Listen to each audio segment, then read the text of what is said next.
Good evening, everybody, and welcome to the PRL LMP2 Le Mans Series, Season 4 of this Tuesday night time slot. It is round 5. We are at Watkins, Glen International running the classic boot layout, and we are getting set for 60 minutes of racing in what is looking like a very cloudy virtual racetrack. And as always, you will see all of the action live right here on the Global SimRacing Channel. My name, as ever, is Ryan Jones. Alongside me, Peter Mackay. Behind the scenes, our director, Joe Peak, using the cameras provided by, of course, Dougie Beard. And you know what we're going to do next. We're going to dive down. We're going to take a look at the track with our GSRC track guide.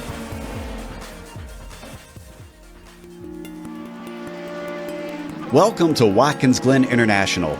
Situated in upstate New York, just south of the Finger Lakes, this track has seen it all. Few road circuits can boast hosting Formula One, IndyCar, NASCAR, and IMSA during its history.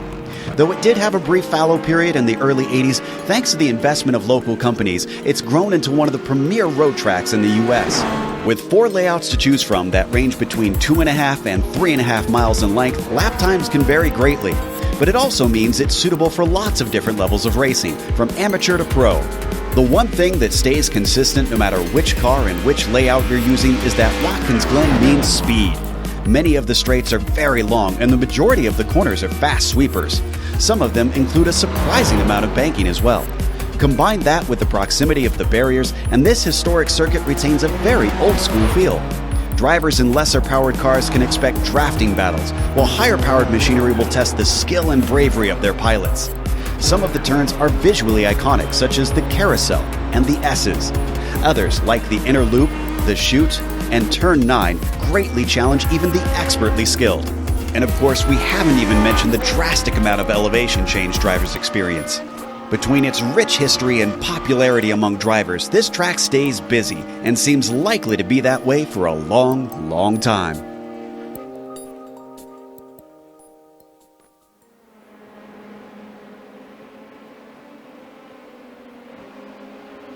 The Le Mans Prototype Class 2, Peter, around this track, should suit it pretty well because pretty high speed, especially when we take out that back straight chicane.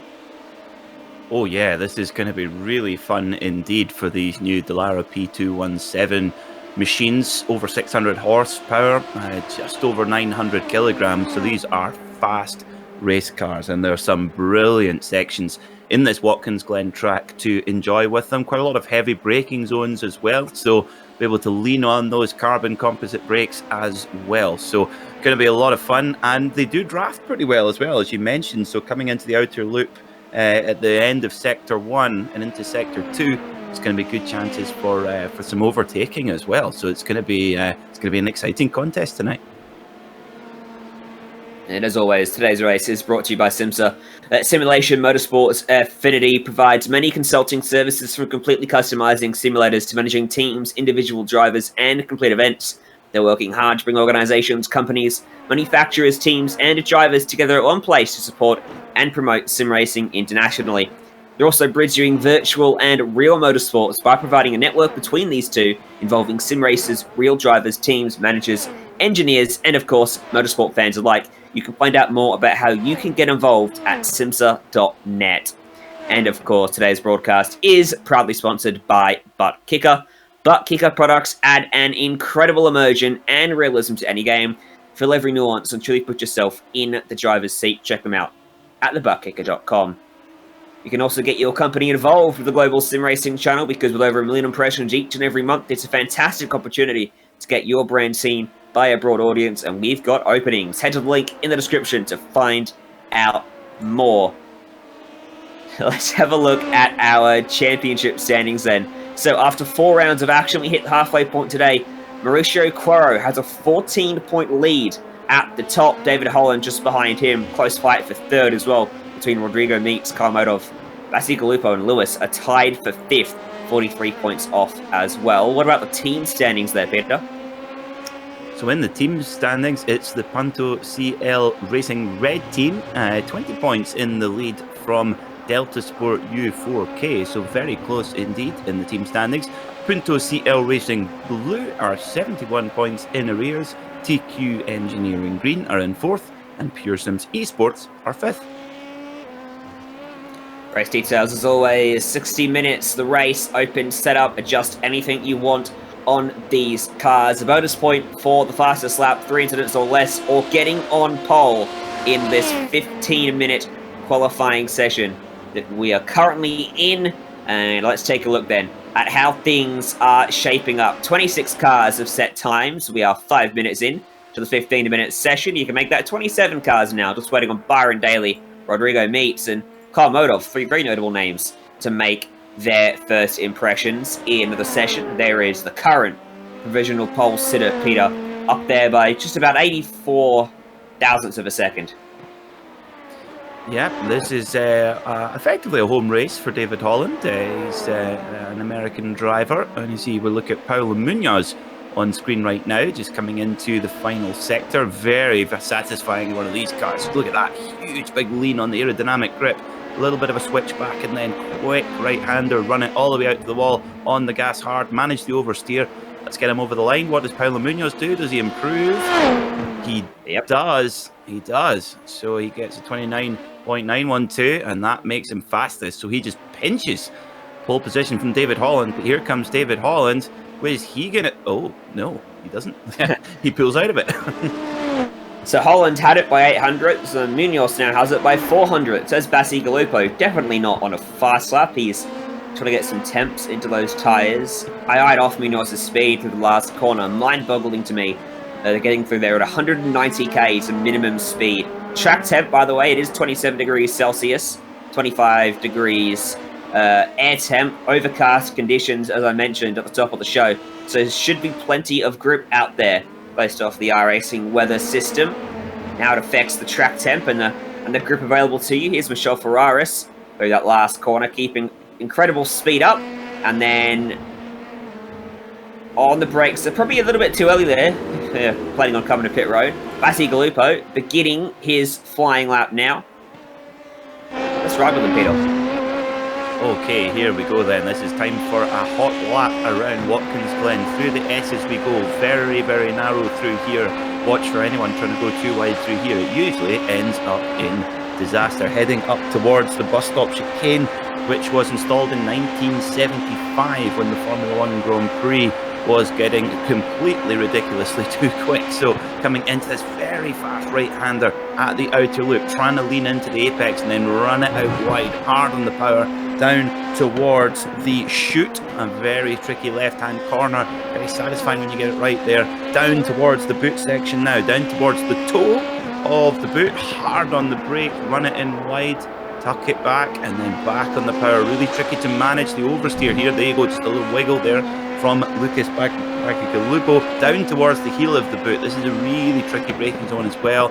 Just tuck it in down wide to the apex, a little bit wide there. Just tries to desperately get it back on the power. Up we go then into the final sector. Blind left-hander here. Just hanging on. This corner seems to go on forever. Oh, and he's had enough of my commentary and he's decided I'm going to pull out of this. I reckon he might have picked up an off-track down at turn 6 at the chute. Just after the outer loop or the carousel. He was quite wide and I reckon got more than half the car off the outside of the racing surface. Just in front of him on the racetrack is Enzo Montecinos, currently 14th, and to make that 12th with a little improvement there and moves up a row on the grid with just under half of the session still to play. David Fishman just got leapfrogged by Montecinos. Can he go back ahead of him? Not without Lapicani, he'll stay 13th. In fact, no time was actually registered on that attempt. That is well wide, and there's actually a crash in front of him. David McDonald got it terribly wrong and found the Armco out of turn 1. Well, these guys, they are pushing on in qualifying, and Watkins Glen is really old school in its nature. Whoa, Nathan Lewis loses it on the exit of turn 1, the 90. And round he goes, showing just how hard these guys are pushing on. Here's David Holland. Can he get his pole position back? He's 41 thousandths of a second off the pace right now. Round he comes then towards... Oh, he's got a crasher in front of him. I wonder if that'll maybe have just taken his attention, perhaps. Let's see. Has that hindered his pace in the 25 Dallara here? For Delta Sport U4K uses Wow, lots of room on the exit there. Fantastic.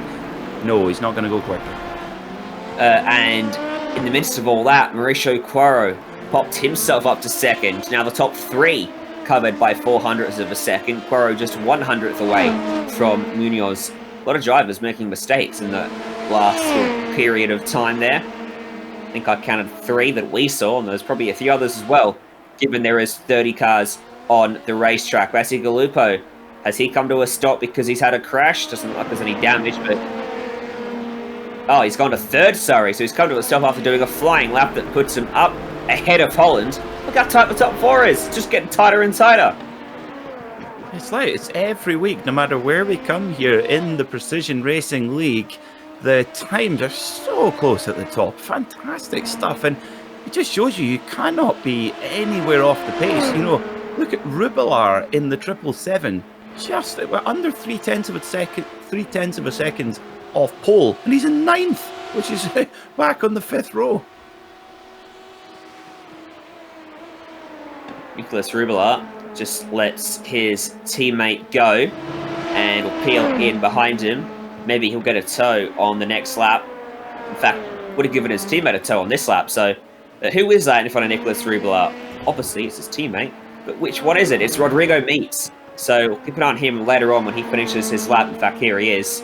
Currently sitting in 7th. If he can find 2/10, he'll buy into that incredibly tight battle that has now seen Holland go back to 2nd and Bacigalupo relegated to 4th, Cuero relegated to 3rd. So an improvement, but not enough of one from Holland there. He's still a 100th of a second away. Peter, as Meets coming to the last 2 corners. Round he comes then. Full commitment around here for Rodrigo Mies. Can he improve on 7th place? He's only just over 2/10 off the pace right now. Down he comes to the line. Does he improve? He does. A 129.955 for Rodrigo Mies. He moves to 5th. And the top 5 covered by 43 thousandths of a second. That is ridiculous.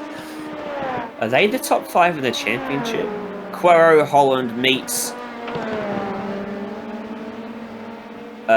Modoff is the only one not in this little group. Bacigalupo as well might want to buy himself in. Sorry, he's 4th.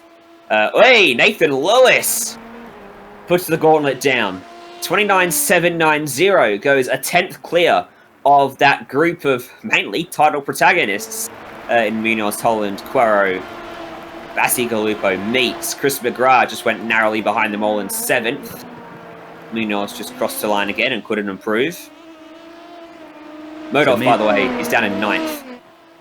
Amazing how much room they use on the exit there. Of course, there's a couple of different ways you can take that corner of the 90. You can sort of brake in and turn in, get the car pointed up, and then sort of squirt it out. Or you see a lot of the really fast guys who are they're just carrying so much corner speed and using every last inch of exit room on the exit of the corner. And it's especially in these cars, they don't particularly like the bumps very much. They're very, very stiff machines, but you can sort of see that these guys are obviously dialing that out well with some good setup work. Rodrigo Mies there having a huge oversteer moment. Just shows you how highly strung these cars are. Let's see, will they have to manage to oversteer on the exit here? Wow. It's full commitment. Doesn't go quicker though. So one more chance then for Rodrigo Mies. The top 6 includes 5 of the top 6 from the championship. Modoff back in 9th. That 6th man missing from the equation there. So it goes to show why they're up there in the championship. Not only their race pace, but their qualifying pace is blistering. Lewis, though, just has the edge at the moment. Can Munoz do anything about that as he crosses the line? And it's not good enough. It's a 30.6. One more attempt for him left in this session as he rips it through turn number 1. Who else is out there on a lap? Isler's on one just behind Munoz, so they've both got a little bit of time left before they get back around to the start-finish line. Yeah, watch for Isler. He's in the perfect spot. He's got a double toe here, and the 2 Pure Sims guys, as one of them pulls off. into the... Oh, very clever. Just pulls out the way. Maybe saw in his mirror that he was giving Eisler a tow, or maybe just recognised the paint scheme. There are a lot of the Punto Racing guys out there, and most of them are super quick. So let's see him. Check this out. Rubelar and Quero working together. So let's see if Rodrigo Mies can improve. He's currently in 6th. He's in the 129s already, so he's in the right in the fast guys. So let's see what he can do. He comes to the line. He's going to be close. Oh, just misses. Modov will not start up and amongst that top group. He'll start at least 9th. Holland will start no higher than 3rd, so he won't be getting on the front row. He abandons and practice is his pit entry. Munoz then, one last attempt to steal pole away from Nathan Lewis out of the last corner. Up the hill to the start-finish stripe. 30.0, not good enough. He will stay 2nd, and that should be pole for Nathan Lewis unless someone can spring a surprise. Michael Overbay needs to find 1.2 to spring that much of a surprise, but can buy himself into the top 20 at least with a solid improvement here. 24th he is now. Make that 23rd. Finds one spot with that. That's certainly an improvement. Mauricio Quero right in front of his teammate.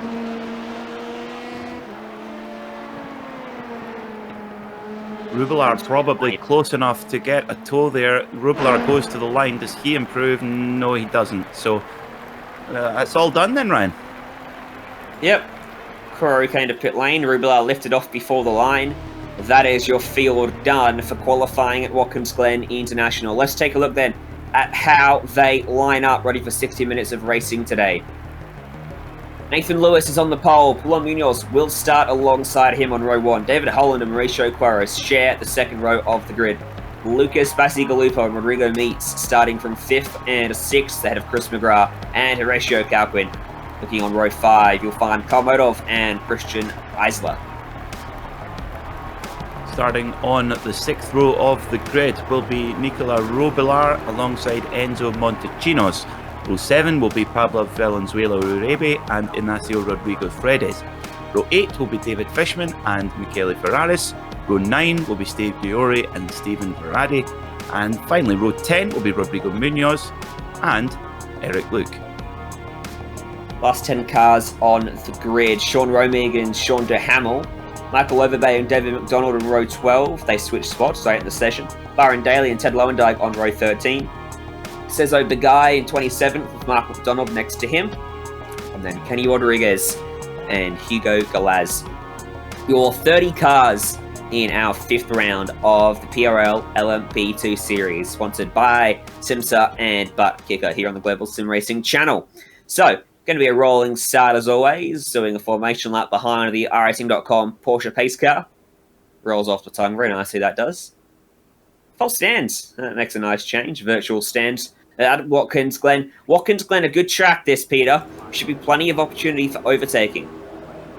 Well, let's hope so, yeah. I mean, there's plenty of opportunity. Certainly the 90, I would say, turn 1 is the most important corner on the circuit, not because it's necessarily an obvious overtaking opportunity, but getting a good exit out of there sets you up to make the move into the outer loop where you do have more opportunity to do that. So watch for drivers to make their run and kind of build a move up. It's going to be really interesting to watch that as well. And we've seen the guys at the front are so closely matched on pace, and we've seen a couple of alternative strategy plays be the difference between hopping positions or not. But this Watkins Glen circuit is a real cracker. It's my fellow Scot Ryan DL, he says it's one of his absolute favourites, particularly in a prototype machine where it is full commitment. Was built back in the 50s by a local law student, Cameron Arkensinger. So he obviously thought, I need to do something a bit more interesting than being a lawyer. So he built a race circuit, and look at this. Here we go. Oh, good grief. Good grief. There's the sight for sore eyes. So on this helmet, we have the GSRC team. We have on the from the right, we have our very own Flying Finn, Ozian Puaka. We have Sean Ambrose, our director. In the middle, that handsome chap in the middle, that's our very own Ryan Jones. Dougie Beard there, second from the left. And then the guy that's just on the very far left is my good self. Ted, from the very bottom of my heart, the right-hand side of your visor. Tear off, thanks. You just imagine if you tear it off and then he's got another 4 faces underneath. I love it. Thank you very much for that, Ted. We appreciate it. Well. Well, I know you don't, because you're miserable. Oh, of course. Always miserable, man. So you look at this back straight and you think it's long, but it's not that long. Now you got to realize that it really starts back on the exit of turn 1 because these cars are such high downforce. There is no lifting whatsoever up through the S's, and it basically becomes one long straight, similar to, I guess, those the left and the right at Baku that leads onto the very long main straight. They're pretty much flat out as well in Formula 1. So that means the draft starts kicking in much, much earlier down this section of racetrack, which means, yes, down here into the outer loop where it actually dips down the racetrack before we get a bit of banking through the corner itself, there should be plenty of overtaking opportunities, which then continue themselves on into what here, I think it's called turn 6. That's the chute, anyway, this little piece of racetrack. And then this part is the boot section, named so because, well, from the top it looks like a boot. It doesn't offer too much overtaking opportunities, rather, in the next few corners, though. Yeah, the boot section was installed in 1971. Of course, at that point, where the Formula One Grand Prix was very much a fall tradition here in New York State, and there was my very own pal Jim Clark, 3-time winner here at Watkins Glen in the glory days of Formula One.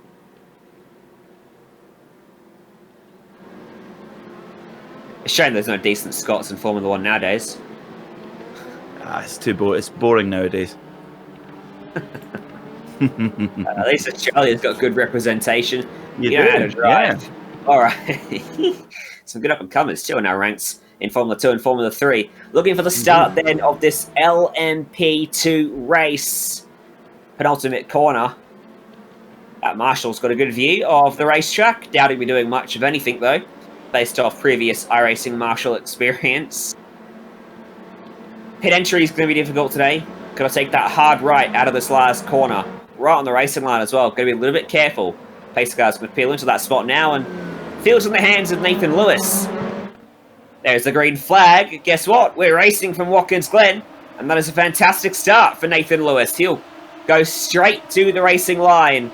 Behind them, they will fight for second. Holland trying to take it away from Paul and Munoz. They'll run side by side, and there is a crash behind.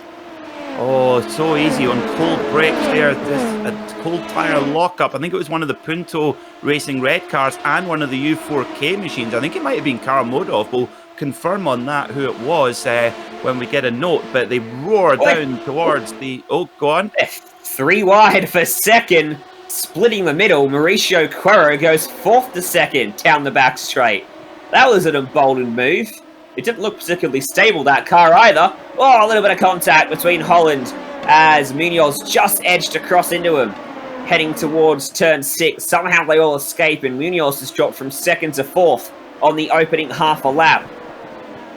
Wow, what a start to this motor race here at Watkins Glen. And you saw when they came down the start-finish line, a huge bump. You saw all the cars just rock and bump away as they went down the start-finish straight. And of course, on cold brakes, there was and Munoz is off. Munoz just hangs on to it. And we've got one of the other Pure Sims cars. I think that's McGrath into the grass. And he finally, he does get back onto the circuit. But Munoz, he's kind of been bullied around a little bit on this opening lap. But watch for him. He's got some good pace underneath that white and blue Pure Sims machine. Indeed he does. He'll be disappointed by that. And you can see immediately he's back on the charge, trying to get by Karl Modov in front of him as we complete lap number 1. There's Munoz pulling to the inside on that white and blue machine. Inside curve, quite aggressive down at turn 1. He doesn't work out for him. He's actually going to lose a spot as going by him now is Horatio Carquin So this just keeps getting worse and worse for your front row starter. Yeah, it's not been a good beginning to this race for Look at the Paulo lead. Munoz, but yeah, the lead pack, they're just starting to form a little bit of a breakaway. Nathan Lewis goes to the lead ahead of Quero, and whoa, so close there. Quero right on the back bumper of Lewis's LMP2 machine. Round the chute they go. Incredible corner speed in these prototype machines. Lewis holding the lead there from Quero, who looks around the outside initially, then tried the crossover. And you know what, I dare say, I don't think we're going to see too many cars breaking away, at least until the pit stops, just because of how powerful that draft has already shown itself to be. Lewis had a pretty healthy margin, but when Quero was making it 3 wide on lap 1, so for that to be shut down already, it shows us a great deal. Holland is battling on pretty strongly there in third, and we look further back to that struggling Pure Sims eSports machine driven by Munoz. He's currently 8th. He's behind Calquin. He's ahead of Isla. And he's just hunting for a sense of normality in a car that seemed to be almost too good to be true for him in qualifying. Fastest lap of the race actually set by the 4th place driver there on lap 2, Rodrigo Meets. I think it's interesting watching Paulo Munoz in that last lap around. He tried to move into turn 1, and you know, the only thing is that you might get the track position very briefly, but if you take that move into turn 1, you often pay for it with the momentum all the way to the outer loop. So often it's not necessarily worth it. You're better to line up, not go past, line up a good exit out of that corner, and then make your move into the outer loop. This corner here, as we see Munoz going around the outside here, which will give him the inside for the chute, and he gets it. Looked like they were driving in formation down that back straight. They were 2 wide, 3 deep. Good move from Munoz to get himself up to 7th. Ahead of him, Modov had got by Bassi Galupo, and behind him, Isla was able to fend off the charges of Ignacio Rodriguez-Frides. And they've both got Uribe right on their rear wings as well. Only one driver has gone a lap down, I think. That is Enzo Montecinos is currently in pit lane, unfortunately. Maybe got held up in that opening incident on turn 1, perhaps. But this is amazing. This is all aboard the Dallara train. This is extraordinary. No, like you said, Ryan, there doesn't appear to be much of a breakaway. Although, just as I say that, Lewis is now 0.8 of a second ahead. He lays in 131.3, and Modov laying down some fast laps, but Modov back in 5th right now. But Lewis has just about broken the draft. There won't be much draft left, so if he can keep putting in those qualifying pace sectors, he might be able to break away. Yeah, he's just in that region now where the dirty air is affecting probably worse than what he's actually gaining in a straight line. You can see Rodrigo Meets showing very solid performance right now on the back of Holland. Both of these guys potentially being held up by Mauricio Quero. Remember, he didn't start there. He started back in 4th. So his qualifying pace, even though it was only a fractional difference between them all, not quite as good as those guys, or that one guy immediately behind him. Meets started 6th. Modov back there, who went purple last lap, as you mentioned. He started 9th. So I can't believe we've only had 5 minutes of this race. It seems so frantic at the front. So we look at the number 88 of Rodrigo Mies. He's trying to chase down the... well, it feels like David Holland, he's kind of surrounded by Punto Racing cars. His teammate, Karl Modov, just two places behind. And these two teams, they've been the class of the pack so far. We've been to, and of course, we've been to some amazing circuits. We've been to Road America, Silverstone, Interlagos. It's been really good. And Sebring as well. How could I forget Sebring? How about the way they exit turn 1, using all the racetrack and darting back on to the surface proper before the grass comes up, and doing so enabled Munoz here to get a very good run. But he had to check up there through the last part of the S's and look to the right-hand side. Horatio Calquin forces the door open and he goes by them both. That was not a gap that existed until he put his car there. left Munoz and Bacigalupo no choice but to go left and right, respectively, and dive out of his path. Wow. That was, I was just, just getting settled in there, enjoying a nice, another Dougie Beard classic camera angle, and then all of a sudden, whack, here comes a bright blue and red LMP2 car. Fantastic stuff. So lots of action on the straight there, on the back straight, heading up towards the outer loop. That seems to be the hotspot for the overtaking manoeuvres.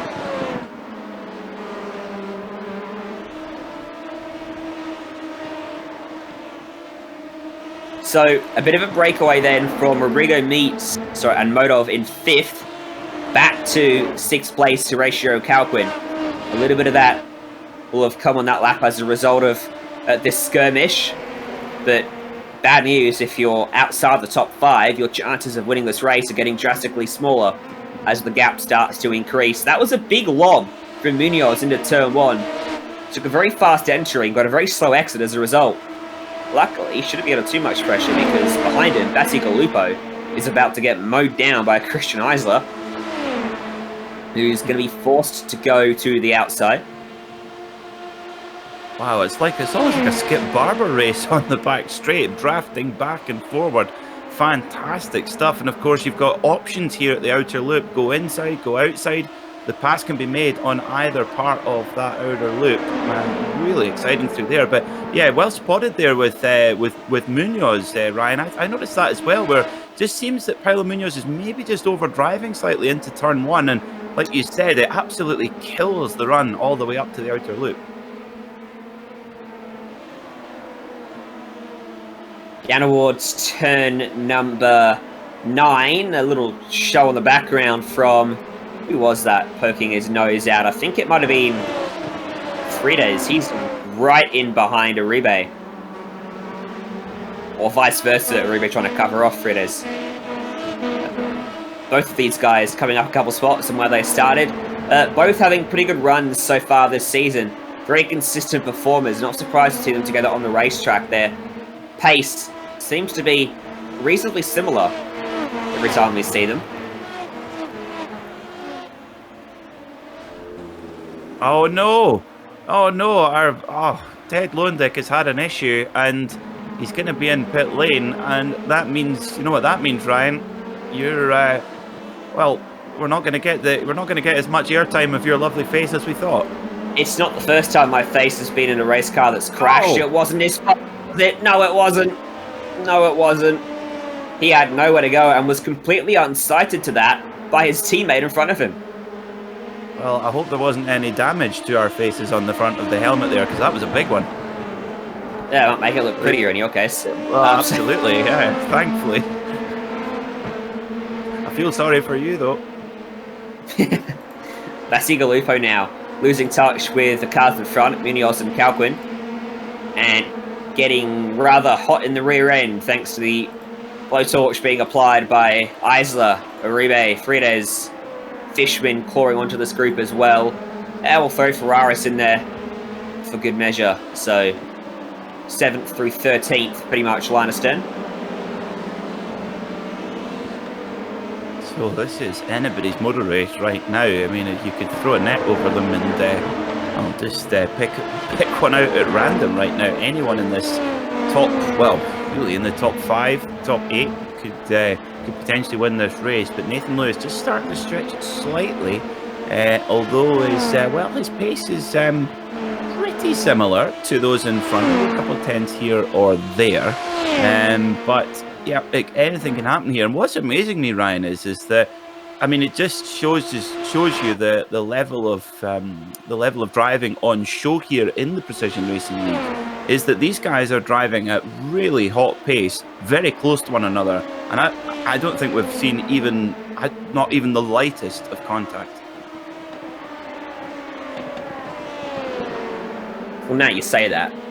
I know. I feel like I've jinxed it, but no, I expect these guys. I mean, you look, they're racing really, really hard, in close proximity to one another, and they are just able. I think also because they're so evenly matched on pace, that helps too. It certainly does, as we jump on board with this bubble of a cockpit. We're on board with Carl Modov here. That car in front you can pretty intently show at the back of as Rodrigo meets. You can see how closed in and how aerodynamically shaped the cockpit has been as well. Oh yeah, here Modov's got a great run here. Now will he take it? He does look to the inside, so he's thinking about it. There he goes. Oh, I thought they were going to make me a liar there, Ryan. I really did. That was close. But look at that. That's not... It's so hard to get that move to stick. Side by side through the S's. This is tight through here, but they both give good room. They've obviously as well. That one go wrong before. In front of them, Holland and Quero are dicing for second.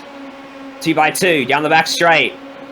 Holland around the outside of Quero takes it away, and around the outside of Meets. So on the inside of Meets, Modov takes that spot away. So Modov did get the move done there, and I think only really because I actually had to push Mies ever so slightly wide, and I think that was just enough for Modov to get by, but he gets through, but that's all the while that's going on. That's allowing Nathan Lewis just to stretch away from the pack that bit more. Hey, Peter, go on. So what we're saying is both Punto CL Racing Red cars lost out to both Delta Sport U4K cars down that back straight there. It would appear so, yes. That's Munoz getting by one of his competitors, Horatio Calquin, down through the carousel and getting completed through turn 6 while all that was happening up to the road just in front of him. That bump is pretty aggressive. You see all the cars, there's just one big bump where you see the rear of the car just dip down, and I can't imagine what it's like to ride on board with one of these cars in the real world. Of course, carbon fibre tub, I mean, I'm sure you'd feel that one every time you went by, but as you mentioned, Ryan, amazing safety cell in these cars, these carbon fibre machines built by Delara, a company run by Mr. Giampaolo Delara, who's now the ripe old age of 83 years old.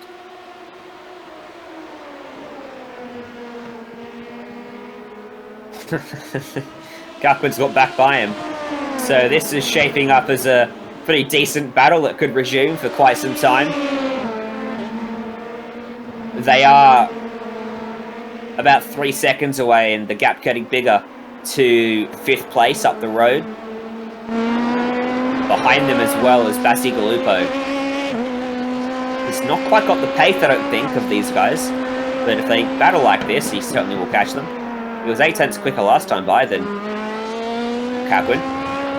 The one thing I think we've got to consider here, Ryan, is the fuel usage. I mean, this circuit is very, very heavy on fuel.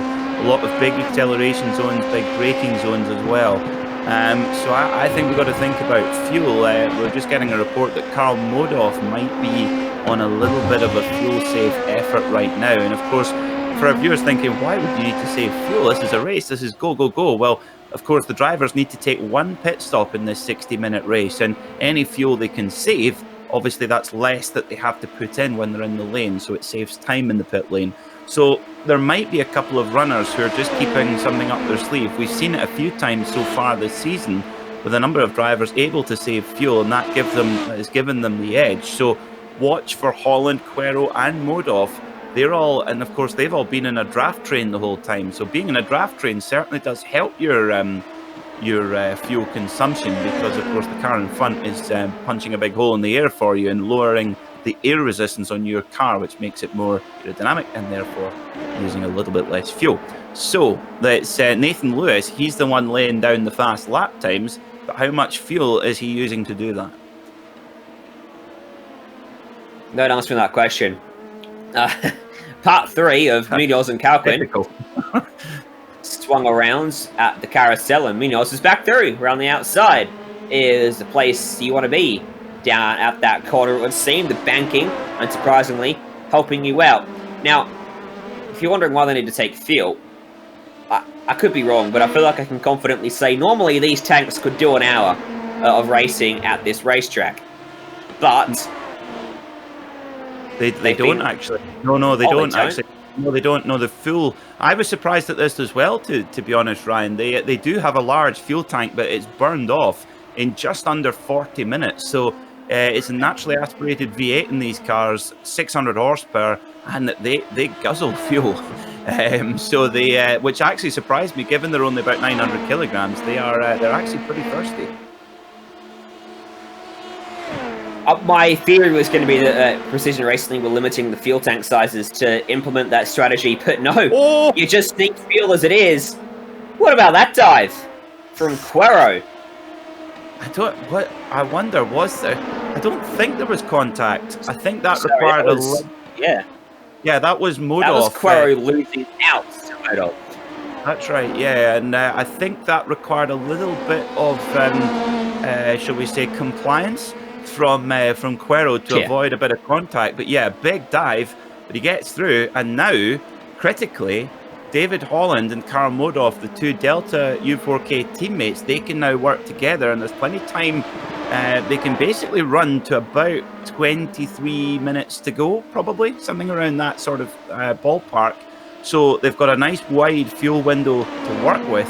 If they wanted to play the strategy card, they could pit in the next 2 or 3 laps if they wanted. So the fuel window is pretty wide for this race. So now that the two Delta guys are together, they can work together to try to save a bit of fuel if they want to. Going long, though, is definitely the strategy you want to be on.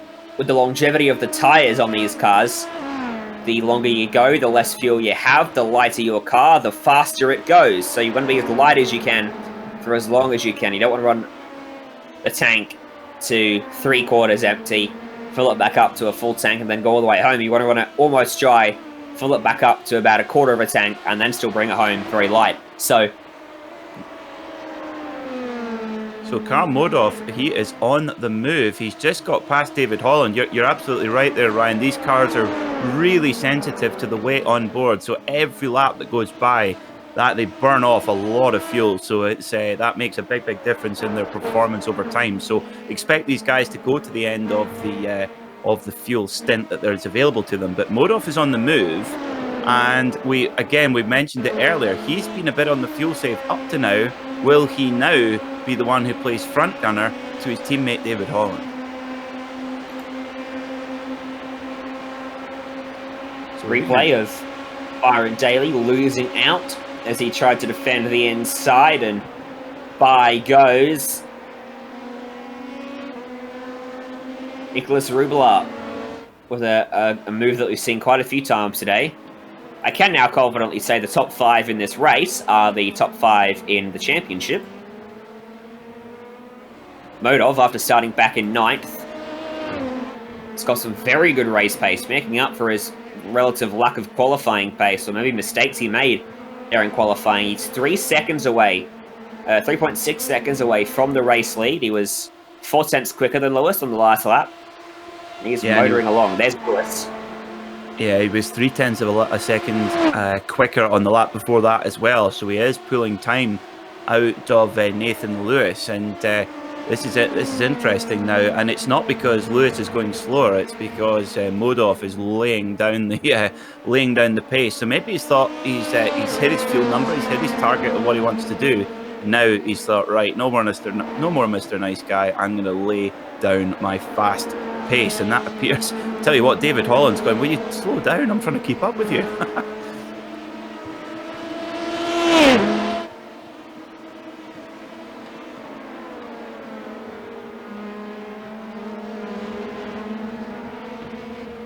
Let's have a look at the P10 battle then in this race. Haven't seen too much of it. I've mentioned it a couple of times.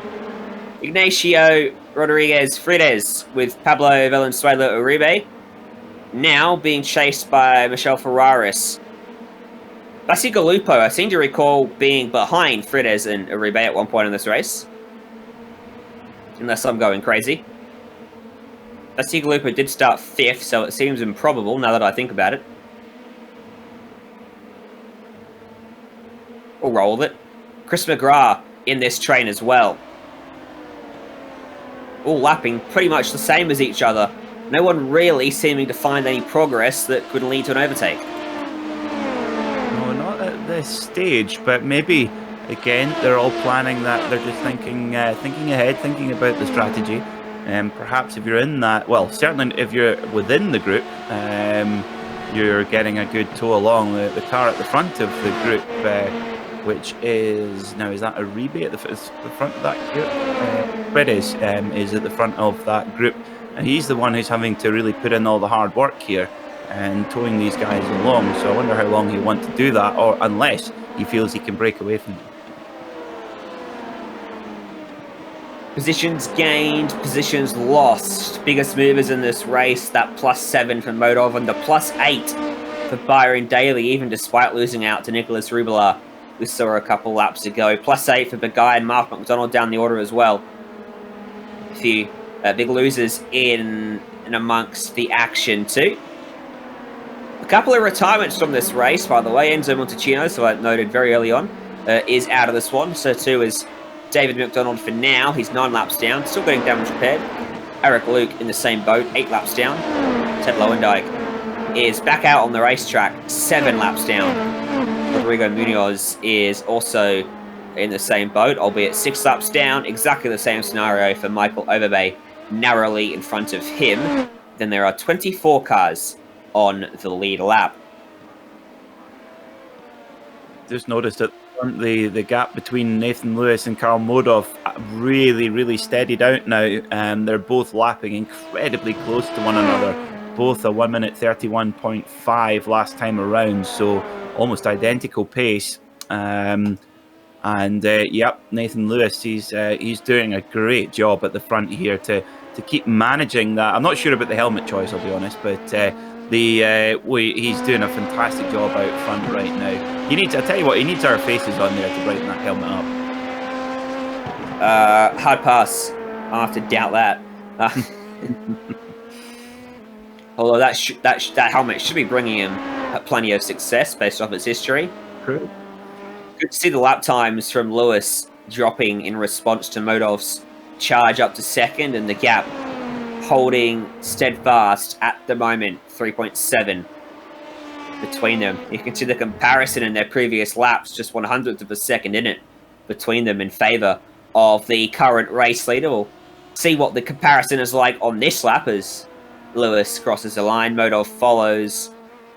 Modov this time 300ths quicker than Lewis.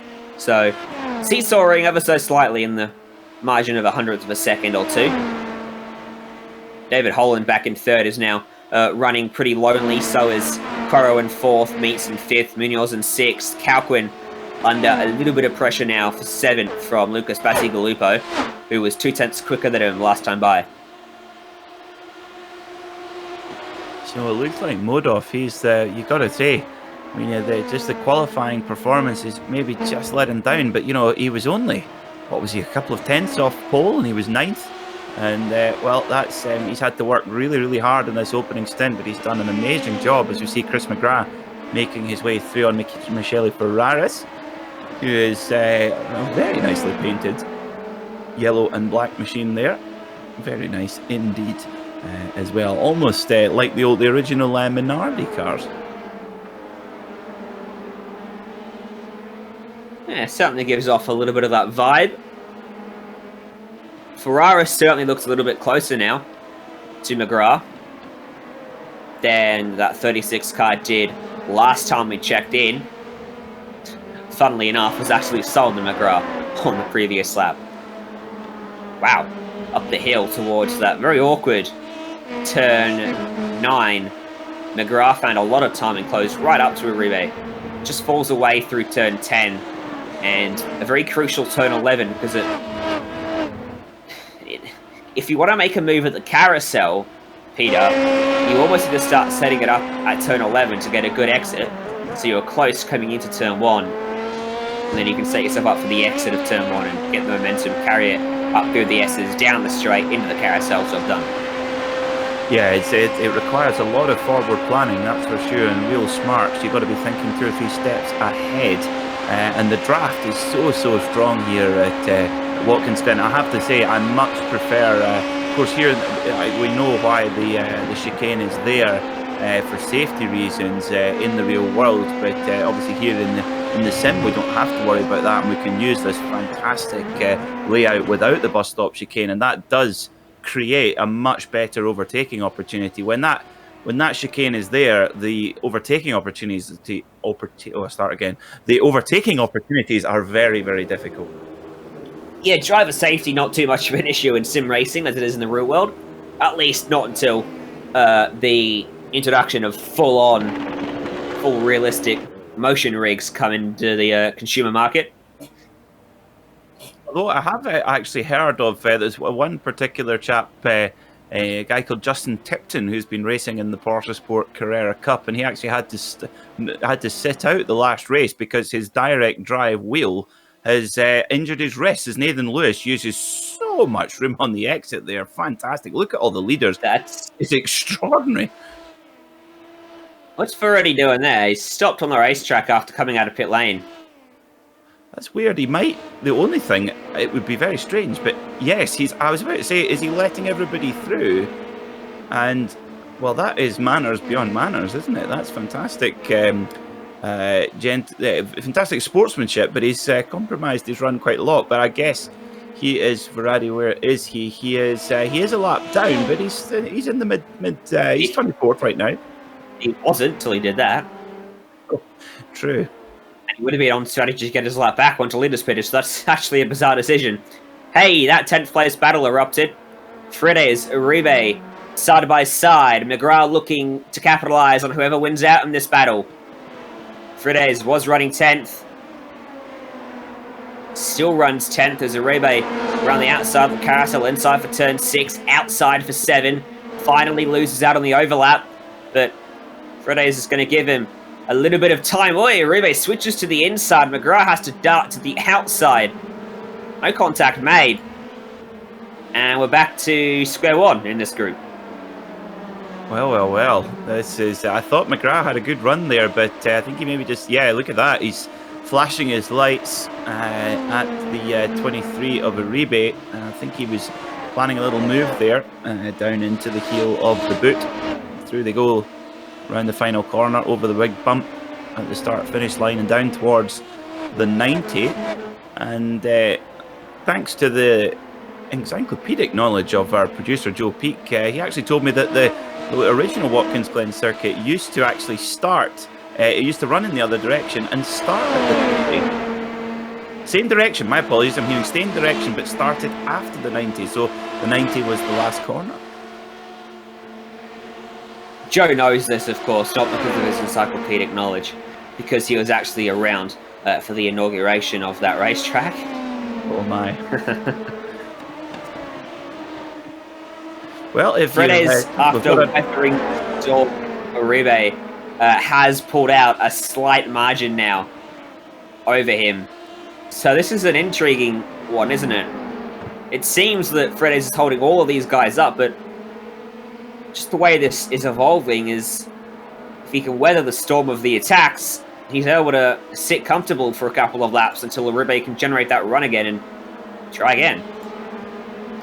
Yeah, of course they'll be coming down to the end of the fuel load in these cars, so they'll all be running on low fuel right now. And interesting that, you know, there might be some guys in this group who are thinking, God, I'm hanging on by my fingernails here, and there'll be others saying, come on guys, hurry up. And for the guys, for the driver who's thinking that they're maybe not going as fast as they would like to, this would be a good time to dive into pit lane and get out of sequence and get some fuel in and get some running in clean air. But if you feel you're being dragged along by this pack, stay in it as long as you can. Yep. That's where the undercut could come in, is if you are quicker and you're stuck behind another driver. P4 then with 28 minutes remaining. Quero and Meats has just got by Quero. The Punto CL Racing red cars switch around. They're 6 seconds off the race lead, of which the overall lead's been crushed to 2.3. Modov making some solid progress now. Remember, it was 3.8. Yeah, 0.6 of a second quicker that time around. And again, Lewis very, very close on pace at 131.7, but Modov 131.1 last time around. So wow, he's really starting to lay it down. And it's not because look at Modov's consistency, and he's just getting. Look at that. You mentioned it, Ryan. Those 3 laps, 18, 19, and 20. That's him on low fuel, effectively qualifying fuel now. Can he get there before the pit stops? Will he jump him in the pit stops? I doubt he's saved much, if any, fuel with the way he's vaulted up the order. Yeah, he's had to work hard, hasn't he? He's really, I mean, he's starting in 9th. Thing is, Peter, he's had a history of saving fuel, but quite well. But also, while vaulting up the order, he was behind cars in a straight line. He would have been able to save a little bit there on the occasions he wasn't going for an overtake. Lewis has not had that opportunity all race long. That's a very good point. Yeah, absolutely. And well, let's see how it plays out between these guys. Lewis is he's been the man. Yeah, he's had to do it all on his own, but has had that kind of gap. He got a gap early that he's been able to manage, and his lap times have been consistent. And as I say that, Lewis a 1:31.4, so he's going pretty quick as well. Just not quite as quick as Karl Modov, but they are really on low fuel right now. The fuel light will beginning to come on. Of course, the Cosworth dashboard in these LMP2 cars on the steering wheel gives you so much helpful information on fuel usage. You'll see it there. It's got 3 or 4 different screens you can have on it. It tells you relative lap times, it tells you tyre temperature, tyre pressure, even tells you the brake temperature, which is really helpful at the start of the race. As we see, Lewis is in and a big lock-up on the brakes, and Modov, well, do you think Modov was planning on coming in? Looked like he ducked in response. Yeah. I know we're on board with someone. I was on board with Modov at the time on my sim, and yeah, it very much looked like he reacted to the race leader then. I was actually hunting on the dashboard, trying to see if I could see the fuel number, but as spectators, we can only see the lap time data. But I guess that's our answer. Short fuel to go another lap. Or at least Lewis wanted to come in. Modov says, I will follow you. I don't want to get undercut or get caught in traffic or anything like that.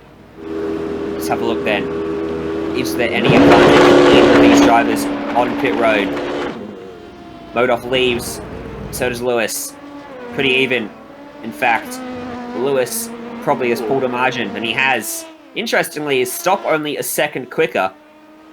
In the lane, Modov was 3 seconds slower, and he's dropped a bit of time overall.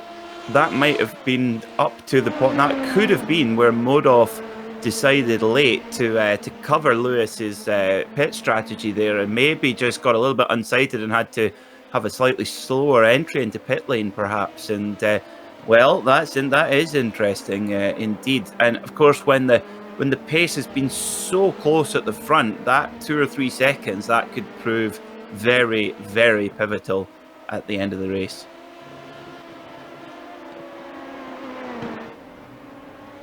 Can often be a little bit damaging to your confidence as well when you've been catching someone like you have, and then suddenly on pit road, the gap stretches the other way as everyone else comes into pit lane. This should be the point where you cannot make it another lap on field. Meets Holland. Wow, this is like a yellow, a full course yellow in NASCAR. The pit lane is getting very, very busy. Of course, the NASCAR Cup Series do come here. One of the few road course races in that not this year, championship. Not this year they didn't. No, that's very true.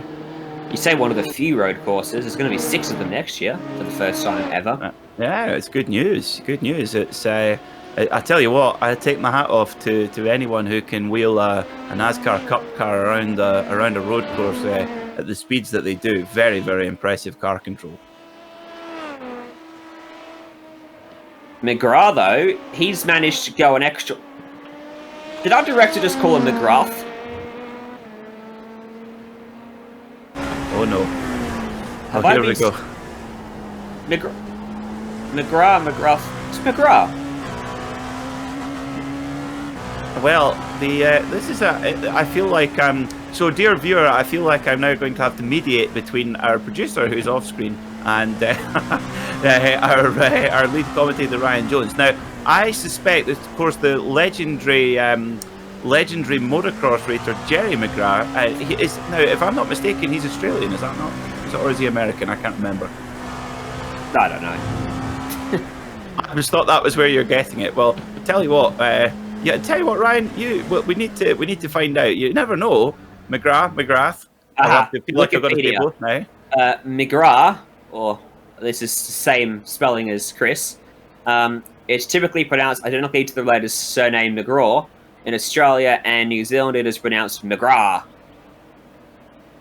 Well, there you go. 1-0 to Ryan Jones then.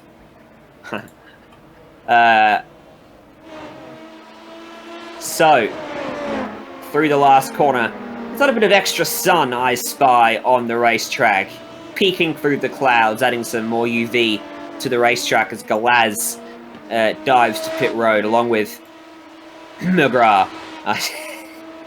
Nathan Lewis reclaims the official lead of the race with a healthy little buffer over Kyle Modov. Actually lapped fractionally quicker than Modov last time by as well. Speaking of UVs and track temperatures, you'll like this one, Ryan. Of course, today we've got about 27 degrees Celsius. Well, actually gone up a little bit, like you say, with that UV coming onto the track. 29 degrees Celsius track temperature. I was commentating at my beloved local circuit, Knockhill Racing Circuit in Fife in Scotland, and on Sunday, and we have on the timing screens we have a live update on the track temperature, and it was the dizzying heights of 6 on Sunday. That was it. We're looking at this battle at the moment between Fishman and Ferraris. 2 tenths between them. Looks like Fishman's just come out of pit road. Ferraris has been on the track for a lap already. So tyres regaining their temperature in the case of Fishman. It's not quite as drastic coming out on the same set of tyres you went in with, but they definitely do cool down in the stop as opposed to staying on the racetrack. Not as bad as coming out on stone cold brand new tyres is what I was getting at. Yeah, of course, when the drivers, they'll be putting a lot of heat through the tyres, so sometimes a little trip down pit lane can sometimes actually be quite handy just to try and cool them off a little bit as well. Of course, Michelin tyres on these LMP2 machines. This Dallara, which wasn't actually didn't have the most successful time in the World Endurance Championship. Did have a win or two in the European Le Mans series, as we see the 79 of Quero having a little look up the inside of Munoz. So this is an interesting little battle going on here. Indeed it is. Munoz has availed himself of the clutches of Horatio Calquin, and Quero has lost a ton of time. So that combination has put them together on the racetrack. Interesting. That's an interesting move I wasn't expecting in the pit stop cycle. Just under 20 minutes left in this race. See if Quero can regain the spot lost as Munoz lights up the rears exiting turn 7, 8. Tell you what, Lewis and Modov, they are operating in their own their own universe, really. They're both matching each other blow for blow. Just last time around, though, Modov taking 2 tenths of a second out of Lewis, but it's very closely matched. And with only 19 minutes left, I just get the horrible feeling for Karl Modov that those 2 seconds in pit lane, well, there they are on the time screen right now, 2 seconds that he lost in pit lane, they're going to be pivotal. He is coming back at him, though. So he's still got the fight in him. Here we go. Munoz having to defends twice, moving his line. That's on the edges, I think, of what's accepted. Wow. Maybe in response, Quero squeezes him very tight to the inside apex of the carousel. He gets the move completed, and Quero puts himself back into 5th place after starting 4th, running as high as 2nd. Munoz fights back with a big lunge into the braking zone. With the big over-under. Just couldn't quite get the power down, but he is putting Quero under pressure again, forcing him to go the defensive route. Over the crest, they emerge on the very inside line of the racetrack, and they are wheel-to-wheel again. great little scrap. If Quero can, or if Munoz can keep himself here, he might be able to come back into the carousel next time. Bye. Indeed, and of course the next driver up ahead is Rodrigo Me. He's a good 4 seconds up the road, so this is he's kind of gone. So this is the battle. They don't need to worry about not holding one another up too much. It's a bit of a straight fight here for 5th position as Quero really fast through that final sector and just stretching away from Munoz just where he needs to build a crucial couple of car lengths from Munoz before heading up the back straight and down towards the outer loop, which is a really important passing opportunity. Just an update at the front. Nathan Lewis has responded ever so slightly to Modov, so they are almost at identical pace, and that cushion of 2 seconds still exists as we see Munoz. He's in the draft, goes to the outside, side by side into the outer loop they go then, and Munoz swoops around the outside and he'll have the inside line now for the shoot. Down they come then. Who's going to be latest on the brakes? Can Munoz get the move to stick? Not quite yet. And now Quero has the inside as they head down towards the toe of the boot once more. Will Munoz try his over-under again? He does. But Quero's right there on the apex. Valiant effort from Quero to hold on to that spot for now. Through 3 corners they run side by side. Make that a 4th corner. Munoz still holding his car there. Valiant effort from both drivers. Now he's got the run. And in the most unlikeliest of spots, Munoz retakes P5 and Quero is back to 6th again. This is for Munoz essentially a repeat of the battle he had with Calquin. Yep, so Munoz seals the move, but how long will that seal stay shut? He's in the fence. Wow, that was a big contact with the fence there for Quero. Will that hold him back? We shall have to see in time, but now that Munoz is by, that of course, if Quero can get a good run here out of the 90, which he doesn't, he would be able to set up a move here, but still put off by that contact. Must be, yeah, indeed. Although, look at him come back.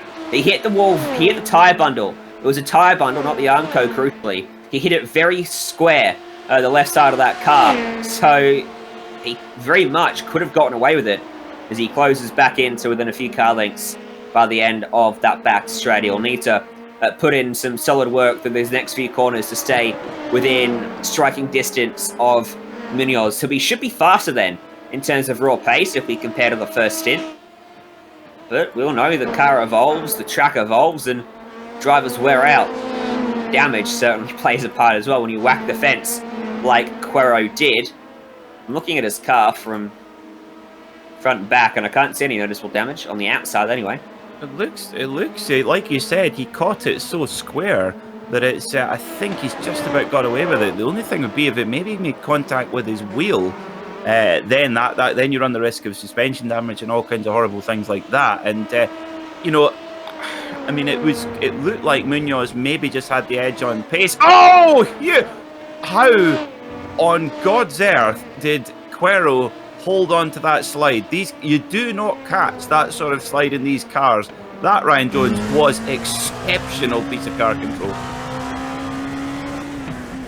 Is he on board? Watch the wheel work.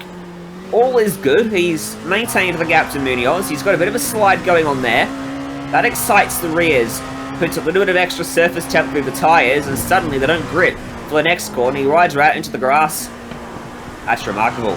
Talk about quick hands. My goodness me.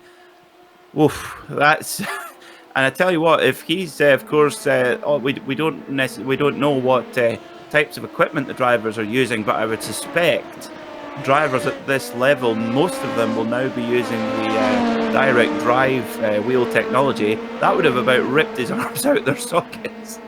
Yeah, indeed. Well, that might put to bed that exchange. I'm not seeing any likelihood of Munoz getting to meets, and I'm not seeing any likelihood of... Calquin might get to Quero if he continues to fall away. Up front, is this what you're going to mention, Peter? The gap's going back out in favour of Lewis. It was, yeah.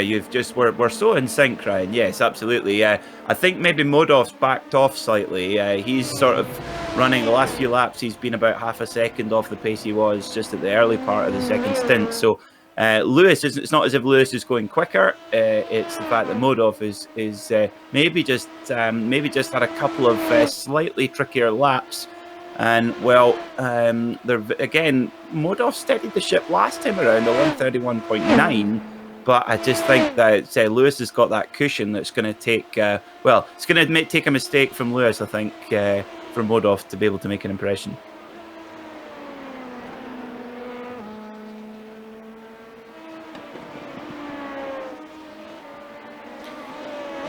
Meanwhile, it's 8 seconds back to David Holland in third.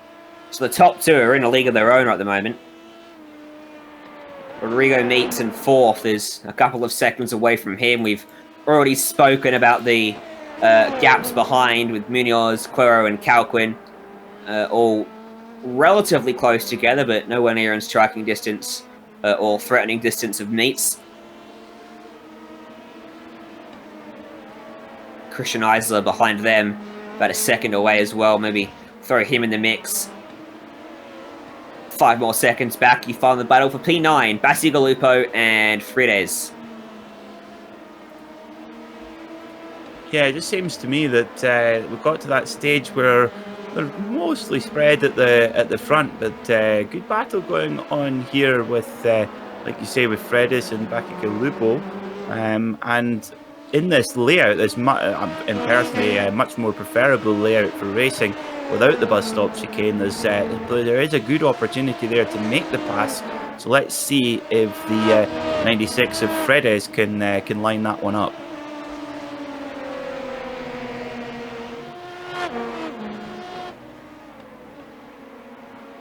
Good race from Frides, up from 14th where he started. Been in amongst the action for most of the day. Bacigalupo, to the contrary, has fallen back a little bit. He started 5th. He's back in 9th now. He'll be hoping not to make that back to 10th and a -5 for the race. See how he snakes his way down the back straight, trying to cover off the slipstream that Frides is getting, but Frides is awake to it, and he chases him back and forth and into the carousel. And back out the other side, the gap closes by a couple tenths more again on that lap. Creeping closer and closer.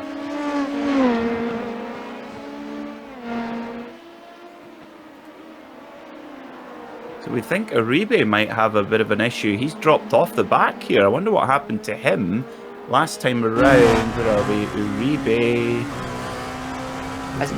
Yeah, he's just dropped a little bit. It was 8 tenths behind coming to the line. So yeah, his last lap was on pace, so it must be a mistake on this lap. I'd rather cook turn 1.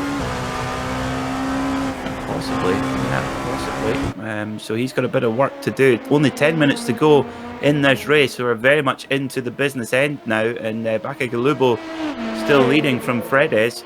Down towards the 90 they go. Very, very tricky corner, but very, very satisfying when you get it right and you get that almost like slingshot effect through to the S's. The margin between them, about 10 car lengths. Is it big enough for Bacigalupo to defend? He doesn't seem particularly worried. He's trying to get straight down the racing line, and he will be safe this time. Look at that, and as you see, this is Frides. Oh, we've got a crasher. We've got a crasher. The 617 of Sean de Hamel, and he has come out off in the slightly slower corner. And as we've seen, a lot of drivers just really struggle with getting the power on there. These Dalaras, they have a lot of power, and the power comes in straight away. They're naturally aspirated motors, so the power's there as soon as you touch the throttle, and just catching him out there. Big shame for him. De Hamel was running in 22nd. He was the last car on the lead lap, but now there is just 21 left on that lead lap. That is Kenny Rodriguez, the last of those cars. He started 29th, so solid run from him. Picked up 8 spots, as plenty of drivers have had issues today, with 8 minutes still left to go at Watkins Glen International.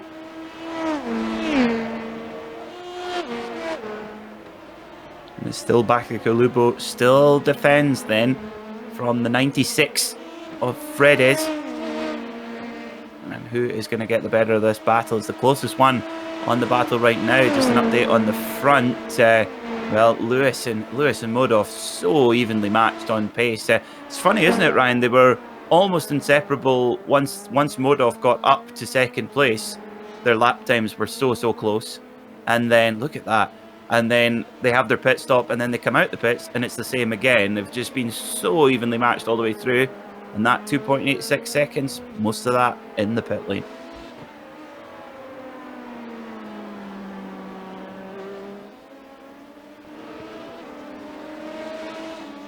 Uribe's dropped a spot, so that drop-off we saw a lap or two ago gotten worse, potentially.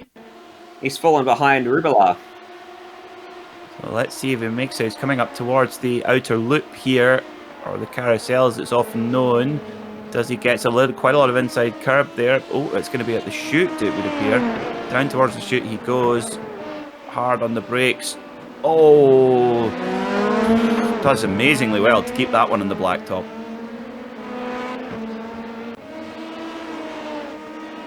We'll head back to live pictures then. Wow, at the front, Lewis and Modov are really starting to trade blows now. But the only two guys in the 1 minute 31s, 1 minute 31.8 for both last time around. So they are really pushing now as the fuel burns off in these cars and they just get quicker and quicker. But anything Karl Modov can throw at Nathan Lewis, he has got the answer for it.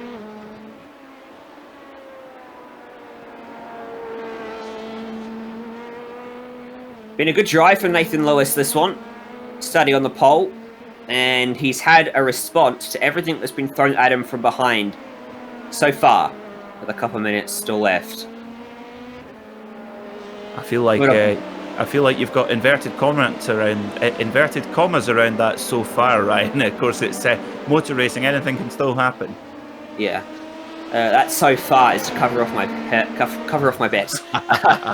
Equally good drive though from Modov. Can't be discounted, that one. Having started from 9th and gone up to 2nd, we've seen how hard it has been for drivers to make passes and then actually hold the position they've taken. Modov has had no such issues, and at +7 is the best performer inside the top 15. For me, driver of the day is got to be Modov, I think, because you just got to look at, not only did he make up places, like you rightly say, that are hard to gain, you just got to look at the quality of drivers that he went past. I mean, you look at like the championship contenders, Hall, Mies, Munoz, Cuero. I mean, and he got past them all before, well, in the matter of about 20 minutes. I mean, that is... So Modov, you got to think that maybe with the qualifying, he could have been there, but of course he was so close in qualifying on pace. That is just how close it is in this series.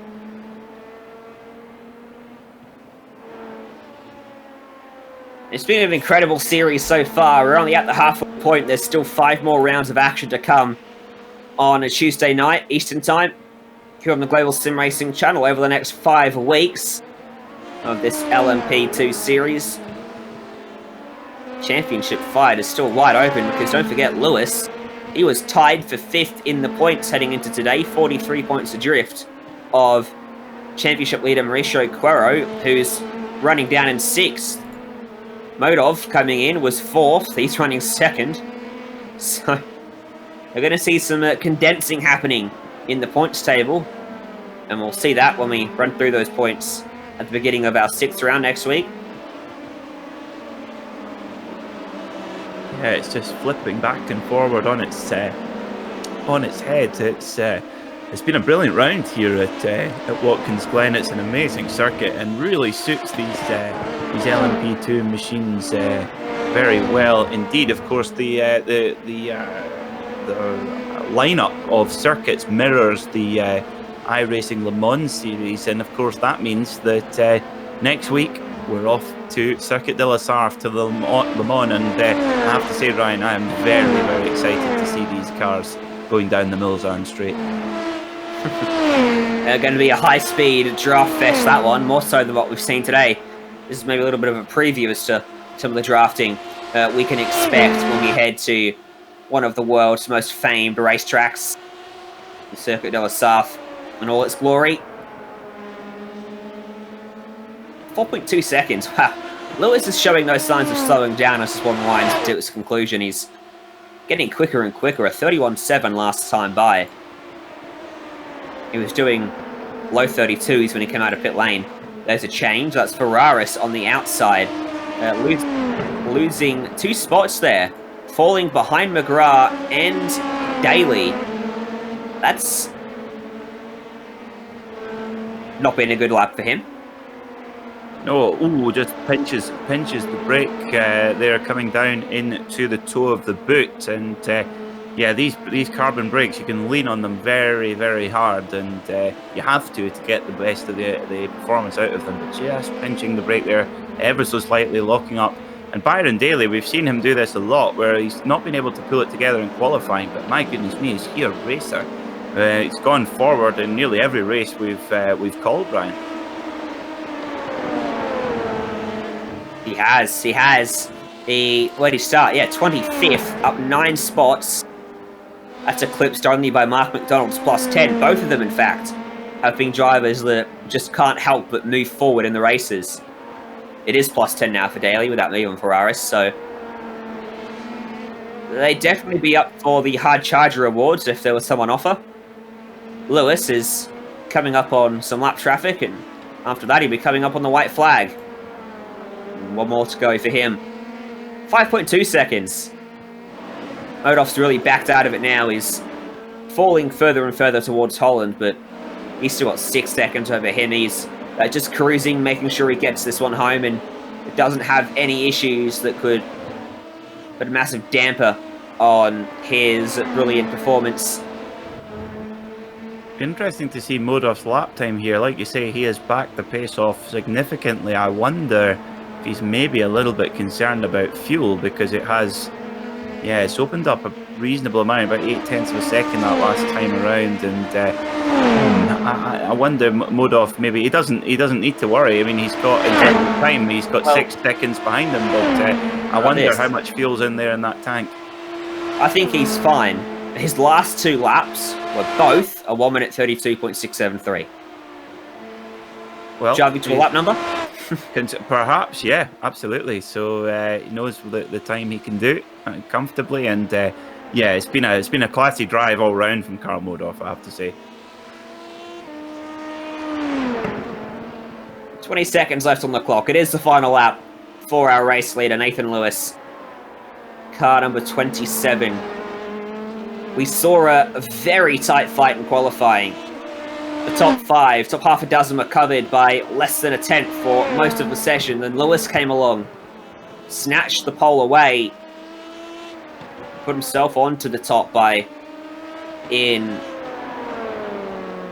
comparative terms, relative terms, a comfortable margin of 1.5 tenths, a whole 1.5 tenths. But in the race, that has translated to a much bigger margin. He's backed it off on this last lap because he knows that he's got this one out in the bag. Out of the last corner. Round 5, the PRL LMP2 series at Watkins, and it's Lewis that takes the win. A really, really good drive there from Nathan Lewis. As you can see, he's, by the look on his face, he is ecstatic. So you see Karl Modoff he's come over the line as well, confirmed in 2nd place, and followed by Holland, Mies, Munoz and Quero, just as quick as that. As we see, ButtKicker there, and having to just defend that last spot there from Fredes. There's a little glimmer of a potential overtake here. Romig and Big Eye, the teammates, 19th and 20th. Plus 8 for Big Eye, plus 1 for Romig. Don't imagine these two will throw away this finish. Other team car behind them, Teddy Lowendijk, who's 7 laps down. He'll finish in 25th.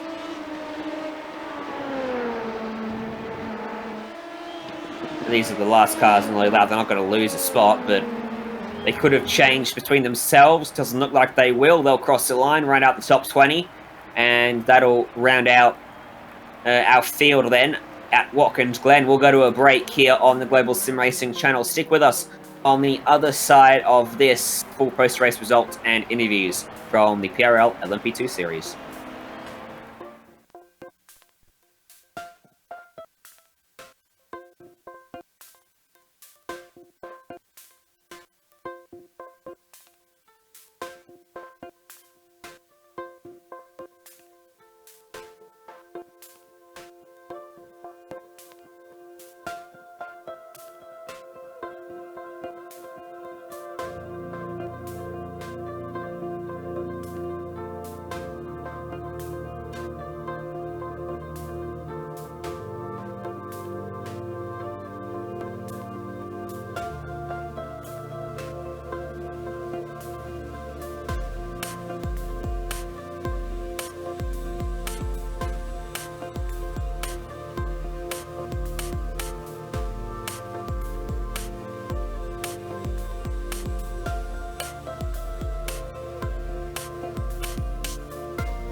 Welcome back to the Global SimRacing Channel, to our coverage of the PRL LMP2 series, wrapping up here from Watkins Glen. These are your full results at the end of the action.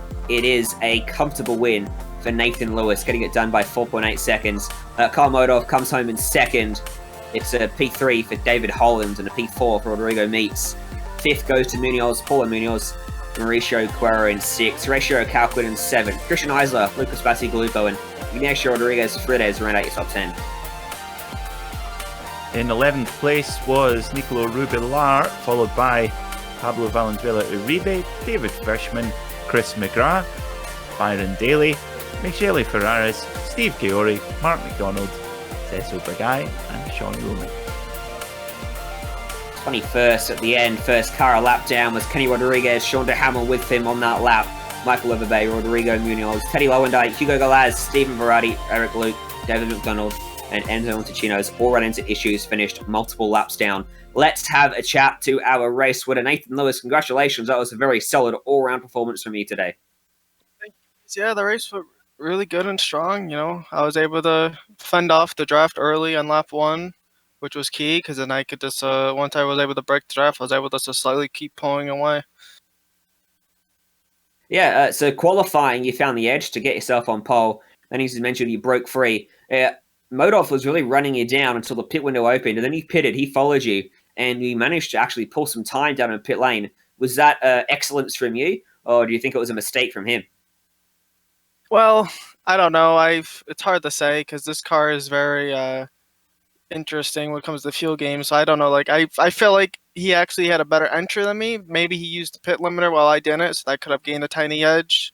But I don't know. I still think I did get a little favor from the fuel game. So that's just how this car goes. In terms of that, then, we saw the gap going up and down throughout the course of the stints, Nathan. Right at the end, it completely stretched in your favor. Were you managing the gap at any points? Was it just a case of you not trying to push too hard and make mistakes? Yeah, I was definitely. I was more managing the tires than anything, because I knew. Actually, I was surprised when Carl got second. I looked down and he was in second out of nowhere. I'm like, oh. Then I started to see him slowly gaining on me. So I had to start pushing a little bit more. But then he just told me that he had to save fuel at the end. So obviously that helped a little bit. But I don't know if his tires gave off a bit, because I know this track is always furious with tires. So I wanted to keep them nice and not destroyed at the end, because this car has a tendency, if you behave the tires too bad in the beginning, you drop off massively in pace at the end. Well, I think you managed it perfectly, and you get the win by 4.8 seconds. Who do you want to thank for helping you? Well, like always, we'll thank my teammates Steve, Eric, and Mike. Especially Mike. Mike does the setup work, so I'm able just to get here and drive. So it's always fun to be able to just get in the car and drive and have to worry about doing any of the setups. All right. Hey, thanks for joining us here today, Nathan. Good job, and we'll see you next week. Thank you. That was Nathan Lewis, who walks away with the win, gets a decent job for his championship. Same can be said for Carl Modov, who's standing by with Peter Mackay. Carl, that was a heck of a charge there, starting from 9th on the grid, getting up to 2nd. Tell us about your race today.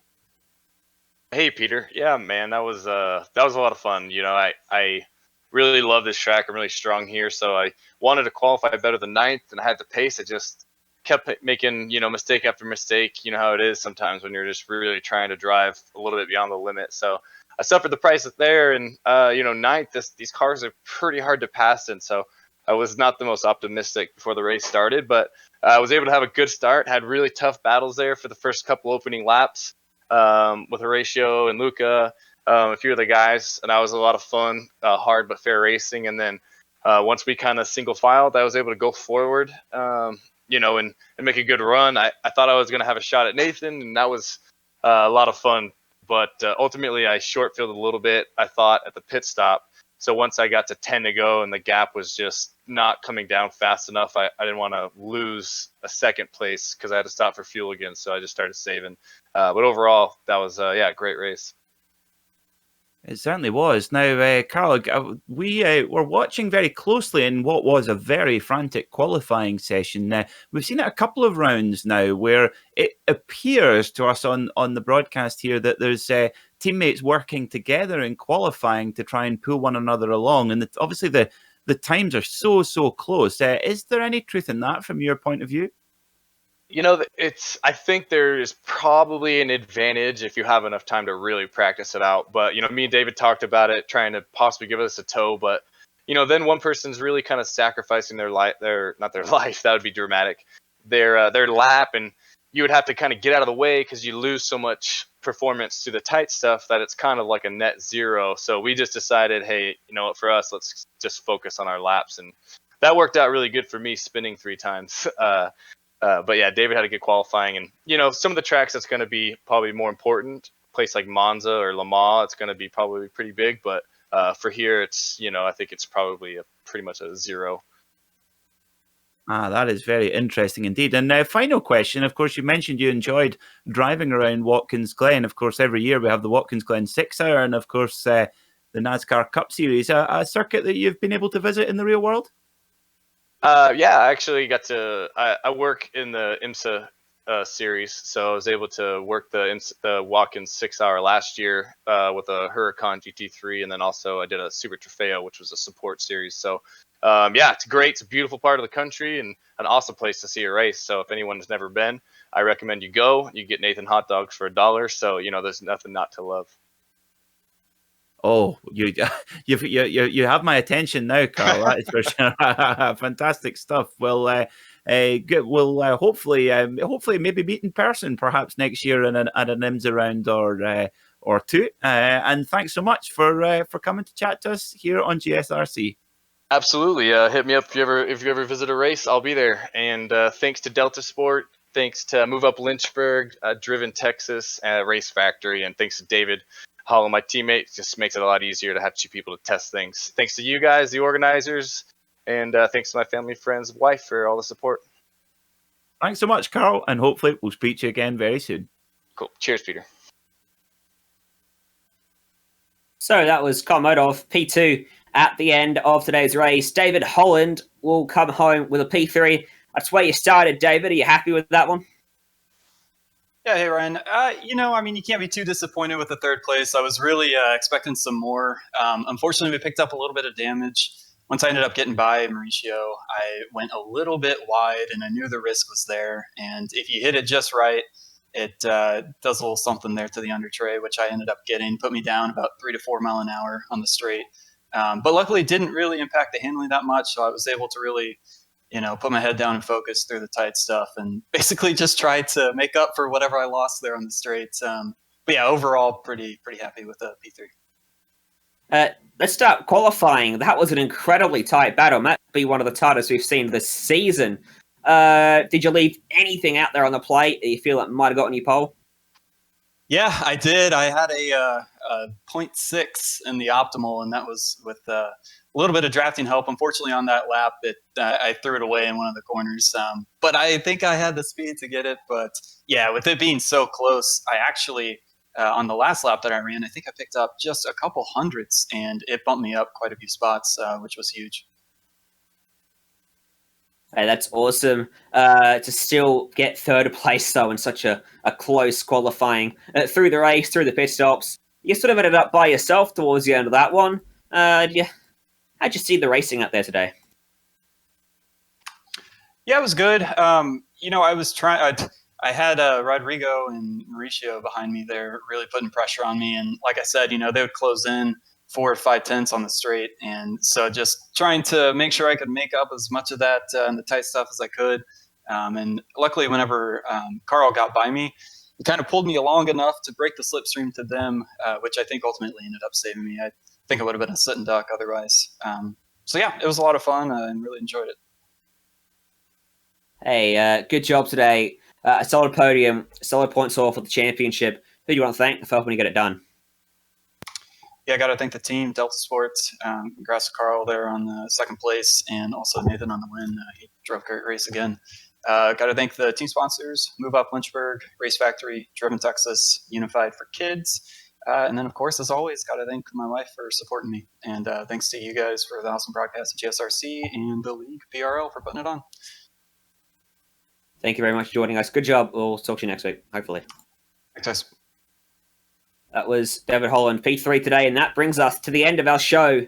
Big thanks, as always, to Simsa and to ButtKicker for their continued support of the series and the broadcast. Thank you to Precision Racing League for bringing it all together, and of course, Joe and Peter, the team with me today, up here in the booth. And thanks to the companies that provide all the software and hardware for our broadcasts, and Junior Lond provides our music. You can see the screen for how to get a hold of any of them. You can get a hold of us through our social media channels over at Global SimRacing Channel on Facebook, Twitter at GSR Channel, and Instagram at GSRC_Graham. Head to our website at Global SimRacing Channel.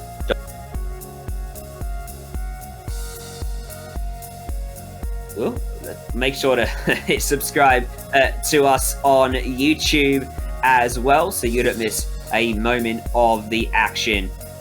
But from all of us here in the booth tonight, thanks for joining us, and until next time, race clean, race hard, and we'll see you on the track.